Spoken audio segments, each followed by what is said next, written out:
जवाब जैसा देना है, काम भी जैसा करना है, ये फर्क है। माननीय बहन कुमारी मायावती जी जो हमारी नेता हैं, उत्तर प्रदेश की 4 बार मुख्यमंत्री रही हैं, और जब आप 17 साल की बात करते, जब आप 37 साल की बात करते, तो आपको ये भी बात करनी चाहिए कि 1995, 1997, 2002 के बाद उत्तर प्रदेश में अगर पूर्ण बहुमत की किसी ने सरकार बनाई थी तो माननीय बहन कुमारी मायावती जी ने 2007 में 17 साल बाद पूर्ण बहुमत की सरकार बनाई थी, और उसी पूर्ण बहुमत की सरकार के बाद फिर दूसरी पूर्ण बहुमत की सरकार आई, आप तीसरी बार पूर्ण बहुमत की सरकार में आए, और आप चौथी बार पूर्ण बहुमत की सरकार में आए। तो ये ना आपको बार बार इस बात को आप कहते हैं कि देखो हमने रिकॉर्ड तोड़ा है। अगर रिकॉर्ड तोड़ा है तो कानून व्यवस्था के मामले में, बेरोजगारी के मामले में, कानून व्यवस्था के मामले बहुत महत्वपूर्ण अपनी जानकारी में शर्मा जी बैठिए, नहीं मिलेगा। श्री चंद जी बैठिए। किसी को सभापति कह सकते हो, चर्चा की मांग इन्होंने की, इन्होंने कहा कि और लोग भी चर्चा में अरे बैठिए, आशा जी ने भी कहा चर्चा में हो गई। चलिए कार्य स्थगन स्वीकार क्या इसके बाद 17 साल बाद पूर्ण बहुमत की सरकार बनाई थी, और उसी पूर्ण बहुमत की सरकार के बाद फिर दूसरी पूर्ण बहुमत की सरकार आई, आप तीसरी बार पूर्ण बहुमत की सरकार में आए, और आप चौथी बार पूर्ण बहुमत की सरकार में आए। तो ये ना आपको बार बार इस बात को आप कहते हैं कि देखो हमने रिकॉर्ड तोड़ा है। अगर रिकॉर्ड तोड़ा है तो कानून व्यवस्था के मामले में, बेरोजगारी के मामले में, कानून व्यवस्था के मामले में अगर पूरे उत्तर प्रदेश में, पूरे भारत देश में, और अगर आप बात रिकॉर्ड की करेंगे तो पूरे दुनिया में अगर कानून व्यवस्था के मामले में सबसे नंबर 1 का रिकॉर्ड रहा होगा तो माननीय बहन कुमारी मायावती जी ने पूरे दुनिया में कानून व्यवस्था के रिकॉर्ड तोड़ा है। और बेरोजगारी के मामले में एक लाइन में आप चाहे शिक्षक भर्ती उठाकर देख लो, आप चाहे 1,08,000 सफाई कर्मियों की भर्ती उठाकर देख लो, चाहे आप पुलिस की भर्ती को उठाकर देख लो, एक कोई उंगली नहीं उठा सकता कि कैसे भर्ती हुई है। और सबसे ज्यादा जो भर्तियों में आपने अध्यक्ष की नियुक्ति नहीं, 1017 भर्तियां फंसी।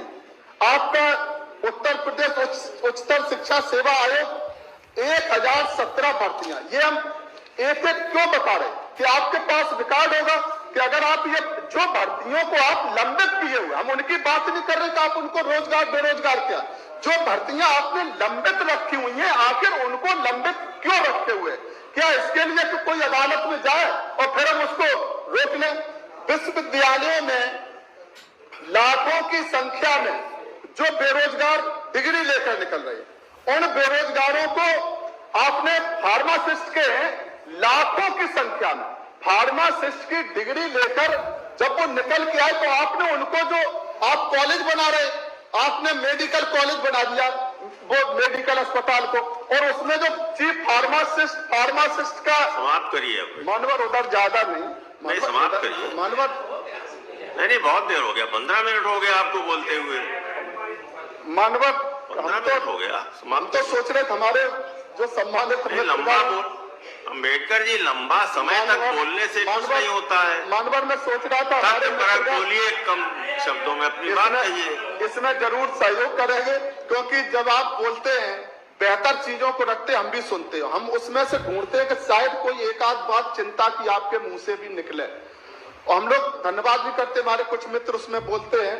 ये मानवर कोई हमारा लंबी बात करने का नहीं है, मैं एक एक बिंदु को इसलिए कहना चाहता हूं उनकी बात आ जाए कि फार्मासिस्टों का हमने जब प्रकरण उठाया तो आपने एक बता दो। हम इसलिए इन बातों को कह रहे कि जब हम कोई बात रखते, आप कहते हम आपकी बात, अभी माननीय नेता सदन कह रहे थे तो हम अंदर से सोच रहे थे कि हाँ इनके अंदर हमदर्दी है, वो कह रहे थे कि हाँ हम एक एक बात को गंभीरता से सुनते हैं।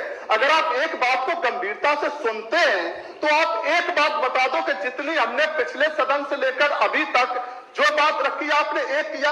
आप एक फार्मासिस्ट बता दो पूरे उत्तर प्रदेश में कि आपने एक कर दिया, आपने एक भी, आप उनको बाहर कर दिए पूरा, और लाखों की संख्या में वो आंदोलन करते रहते, और आपने पूरा फार्मासिस्ट की तो नौकरी को ही आपने खत्म कर दिया। एक जगह बता दो जो सरकारी अस्पताल जो बिना उनके चले नहीं सकते, आप उनको आपने खत्म कर दिया, और आपने पूरे मानवर पूरा जहां तक सफाई का है, वो सफाई कर्मचारियों का है, उसमें भी हम एक बात जरूर कहेंगे कि चाहे वो किस संविदा की नौकरी हो, संविदा पर आप आ गए, आउटसोर्सिंग पर आप आ गए, तो क्या उसमें चतुर्थ श्रेणी के कर्मचारी की भर्ती करते हैं या तृतीय गा में आप करते हैं? जब आप भर्ती करते हैं तो उनके आप शैक्षिक प्रमाण पत्र लेते हैं। क्या उनकी डिग्री जब निकलता है पेपर में कि चतुर्थ श्रेणी की चपरासी की आप नौकरी निकालते हैं, तो उसमें कितने हाई क्वालिफाइड बच्चे जब फॉर्म भरते हैं, तो क्या ये खराब नहीं लगता है? क्या आप उनको योग्यता के अनुसार उनको छांट के वहीं पर आप छांट सकते हैं कि आप योग्यता के हिसाब से आप उनको नौकरी दे रहे हैं मन? इसलिए हमारा स्पष्ट रूप से जो आपने विभिन्न क्षेत्र में आपने जो भर्तियां लंबित रखी हैं, उन भर्तियों को आप आयोग बनाकर उनकी जांच कराकर सभी विभागों का, क्योंकि अगर हम एक एक बताएंगे तो आप कह देंगे कि हम कहां से आपको जवाब दें। एक एक जांच कराकर आप सभी भर्तियों को जो चाहे अदालत में लंबित है, चाहे वो रोजगार है, उनको हम रोजगार उपलब्ध कराएं, लेकिन उसकी एक प्रक्रिया है और उस प्रक्रिया के अंतर्गत भर्तियों के आयोग और बोर्ड बने हुए, और उस भर्ती आयोग और बोर्ड के माध्यम से वर्ष 2017 में सरकार गठन के उपरांत से ही राज्य सरकार गंभीर रूप से प्रयत्नशील है। इस संबंध में सरकार ने सभी विभागों से उनके जो रिक्त पद हैं उनके अधियाचन के लिए जो आयोग अथवा चयन बोर्ड है उनको अधियाचन प्रेषित करने के लिए पहले ही निर्देशित किया जाता है। और इसके क्रम में मैं 2 जनवरी 23 तक की सूचना के क्रम में ये आपको बता सकता हूं कि 2017 से 2 जनवरी 23 तक 41,192 उत्तर प्रदेश अधीनस्थ सेवा चयन आयोग द्वारा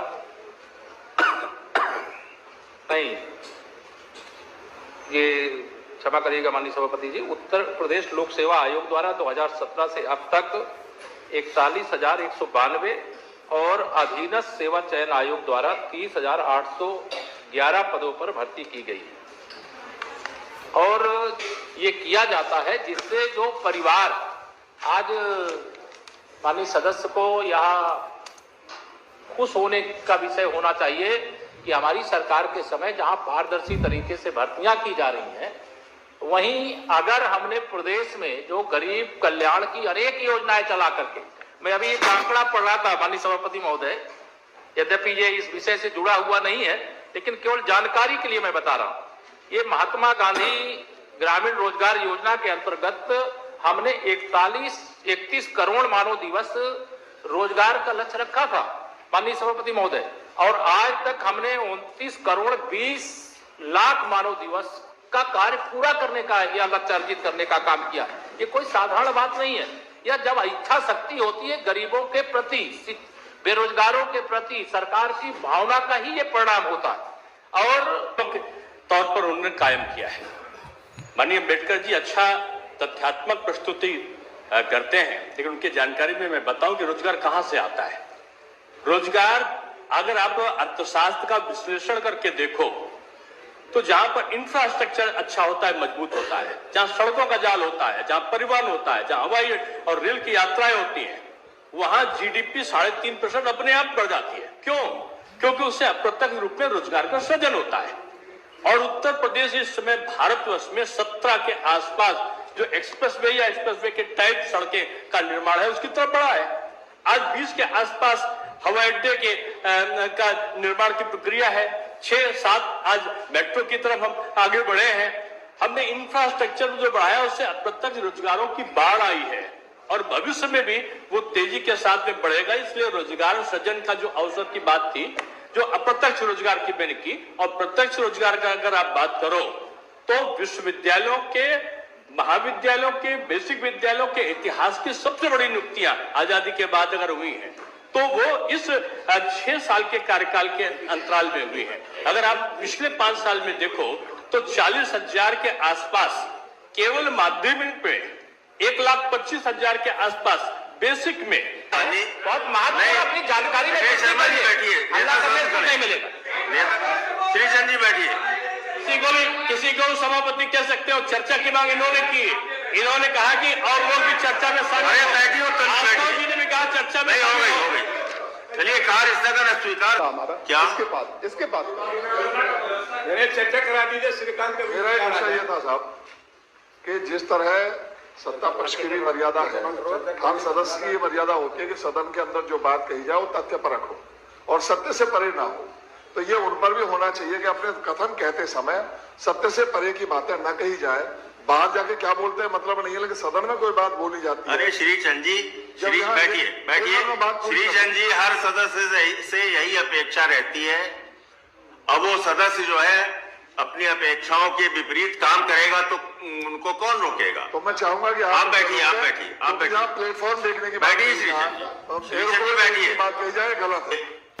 हम सिर्फ इतना जानना चाह रहे हैं, जो बात आ गई कि जो आपने बात आ गई बताया वो जानना चाहते हैं।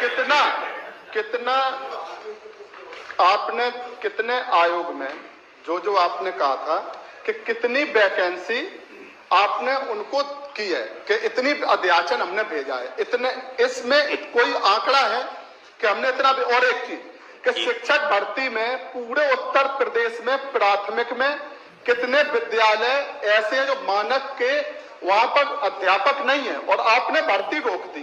पूरे उत्तर प्रदेश में कितने, और आपने जो मैकेनिकल डिवीजन में आपने उनकी सेवा, कंप्यूटर जो ऑपरेटर कार्यरत हैं, उनकी कोई सेवा, बड़ी समस्या कहाँ है? सेवा नियमावली है नहीं। ठीक है, अम्बेडकर जी हो गया। नौकरी बात कहते हैं यार, आप 10 बात उचित मानदेय, अम्बेडकर जी बैठिए। ये बात है। नहीं, कोई ये 105 की सूचना है, इसमें कोई आंकड़े की जरूरत नहीं है। बैठिए।